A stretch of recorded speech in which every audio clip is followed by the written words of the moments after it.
Uhul! Estamos de volta, seu cuia! Nós estamos mesmo, Lucas! Mais um ano de história do Sarau pra você, ouvinte, que tá ouvindo a gente agora aí no seu celular, no seu computador, na sua TV, no seu fone de ouvido, no seu radinho, na sua caixa de som.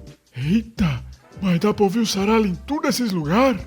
Deve dar, seu cuia. O mundo hoje é muito conectado, né?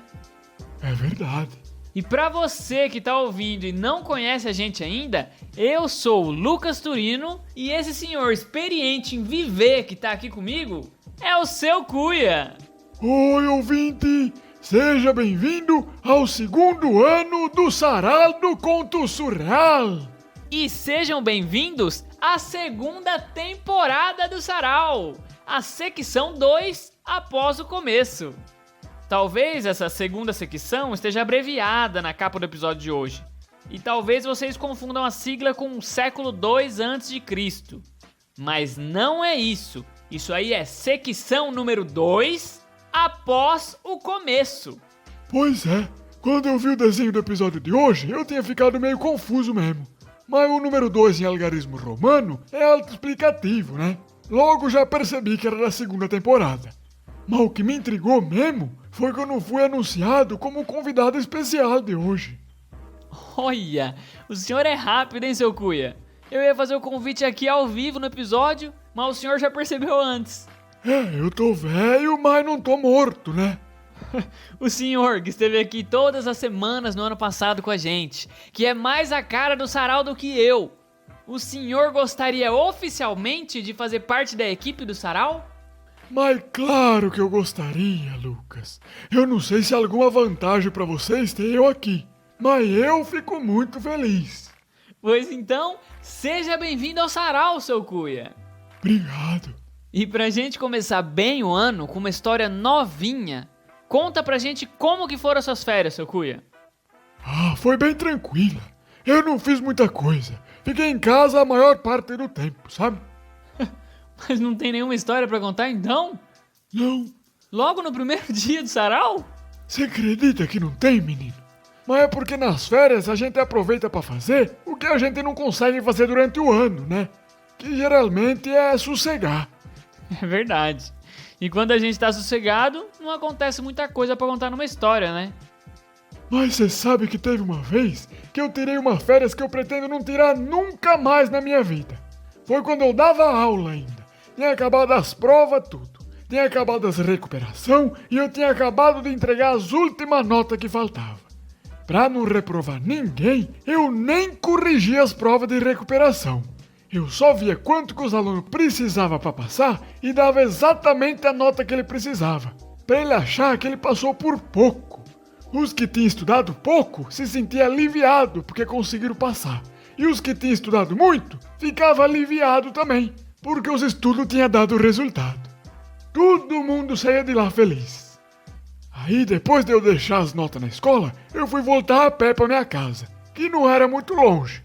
Só que eu tenho a mania de andar me equilibrando no meio-fio, sabe? No cantinho da calçada. Sei. Então, eu tava andando ali e bateu um vento mais forte e me derrubou para dentro de um bueiro. Olha o perigo! Eu não entendi muito bem como que eu caí lá dentro, porque eu olhei para cima e a abertura era pequenininha. Tanto que tava um breu danado lá dentro. Só dava para escutar as coisas. E eu escutava água para todo lado. Água pingando, água escorrendo, água conversando. E como eu não conseguia ver nada, eu dei uns passos para tentar olhar para os outros lados, ver se eu enxergava alguma coisa. E eu não acabei caindo numa correnteza de esgoto. Foi uma nojeira, um fedor que só.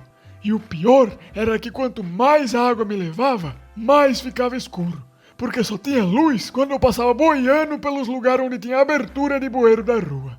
Só que rapidinho eu me acostumei com o escuro e já conseguia enxergar quase tudo. E com as poucas luz que entrava quando eu passava nos bueiros, eu conseguia ver um pouquinho mais. E cada entrada de bueiro eu vi uma coisa diferente e impressionante.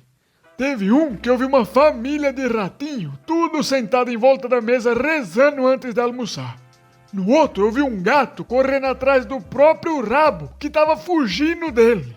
eu vi um jacaré que colecionava tudo o celular que caía no esgoto. Mas ele pegava só os iPhone. Os outros ele parecia que não gostava. Eu vi também um exército de chiclete que estava se organizando para sair do bueiro e dominar as ruas, grudando no sapato das pessoas. Eu vi até uns pessoal lutando com sabre de luz lá embaixo. E devia de ser a resistência, né? E nisso eu tava indo cada vez mais longe. E passou vários dias e eu lá, continuei boiando. Como eu já tava de férias do trabalho mesmo, eu nem me preocupei muito. Aproveitei aquela viagem para tentar descansar e relaxar, conhecer novos lugares subterrâneos. E nisso, quando chegava a noite, eu simplesmente virava pro lado e dormia.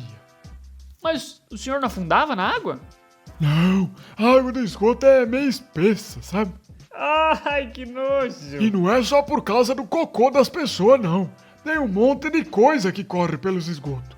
Depois de uma semana sendo levado, eu já tinha conseguido até um colchão para eu deitar em cima enquanto eu viajava. Foi uma viagem até que agradável, se não fosse pelo cheiro e pelas lontras que vez ou outra ficava perseguindo meu colchão na água e eu tinha que ficar afastando elas, me cobrindo com um tapete de couro de vaca que eu achei lá pelo 5º dia. Era até bonitinho de ver. As bichinhas vinham me seguindo, aí eu me cobria com o tapete e elas ficavam com medo que só saia tudo nadando embora. Mas eu ficava tudo fedido e sujo de cocô por causa do tapete. E aí, no 21º dia, meu colchão encalhou na areia da praia. Você acredita? Nesse tempo eu já tinha conseguido juntar em cima de uma jangada que eu tinha construído uma cafeteira, 2 travesseiros, um fogão industrial e 7 dúzias de ovo. Eu nem sabia de que animal que era aqueles ovos, mas como passou boiando do meu lado, eu peguei para manter eles aquecidos, né? Tadinhos, tinham se perdido da mãe deles. Mas aí eu cheguei na praia, né? Igual todo esgoto. E começou a vir um monte de gente me receber, ver o que estava acontecendo. E você não acredita, Lucas? O quê? Os pessoal falava castelhano. Eita! Eu tinha ido parar no Chile, você acredita? O esgoto, em vez de ir aqui pro nosso mar, como ele sempre faz, ele foi no sentido contrário. Atravessou a cordilheira dos Andes e saiu lá no mar do Chile. Bem que eu tinha percebido que depois de um tempo tinha começado a aparecer umas lhamas no esgoto. Mas eu nem tinha dado muita atenção. Tinha passado tanto bicho estranho. Mas e aí? Aí eu fiquei lá, sem entender nada que ele estava falando. Mas de repente, os ovos que eu estava chocando começaram a se mexer sozinho. E quando eu levantei de cima deles, começou a nascer um monte de tartaruguinha. Tudo pequenininha, uma fofura. Aí elas correram tudo pro mar. Os chilenos tudo olharam pra mim nessa hora. Começaram a falar um monte de coisa que eu não entendi e chamaram um homem de terno, que me deu uma medalha, apertou a minha mão e foi todo mundo embora. Fiquei lá sozinho, com meu colchão, minha cafeteira, os 2 travesseiros e o fogão industrial que eu tinha achado no esgoto. Puxa vida, seu cuia. Tudo isso durante suas férias? Foi. E como eu tava de férias, eu fui lá e molhei meus pés no mar que o meu esgoto tinha desembocado. E aí, para voltar, eu levei minha jangadinha pro esgoto que fazia o caminho de volta, para poder voltar para minha casa. Demorou 21 dias de novo. Mas quando eu cheguei na minha casa, eu troquei todos os móveis que eu tinha em casa pelos móveis que eu tinha achado no esgoto. Um monte de coisa boa. E depois dessa viagem forçada de férias que eu fiz, eu voltei para casa e no dia seguinte já tinha que ir para a escola trabalhar de novo. Igual a gente aqui então, que acabou as férias e voltamos a trabalhar no sarau? Igual aqui o sarau, isso mesmo. E a gente voltou com uma história de viagem de férias, que por um instante eu achei que o senhor não ia ter nenhuma. Ah, de outras férias eu tenho um monte de história para contar. Eu imagino que o senhor tenha mesmo, mas o senhor vai ter tempo para contar nessa segunda temporada porque ela tá só começando. Então, obrigado ouvinte que acompanhou o ano passado e voltou esse ano para ouvir nossas histórias. E se você ainda não conhecia o sarau, volta e ouve as histórias passadas, que a gente já tem muita coisa boa aqui no sarau. Mas se você já conhece, não esquece de mandar pros seus amigos, porque semana que vem tem mais. Hoje é só o primeiro episódio da secção número 2 após o começo. E para terminar o episódio de hoje, o seu Cuia vai dar um recado para quem tá voltando das férias e tendo que estudar e trabalhar. Manda ver, seu Cuia! Se acabou as suas férias, não fique triste. Faça que nem meu vizinho fez. Construa uma casinha na árvore e fique por lá. Se afaste da sociedade. Eu não sei se isso vai dar certo para todo mundo, mas pro meu vizinho, que é um koala australiano, deu super certo.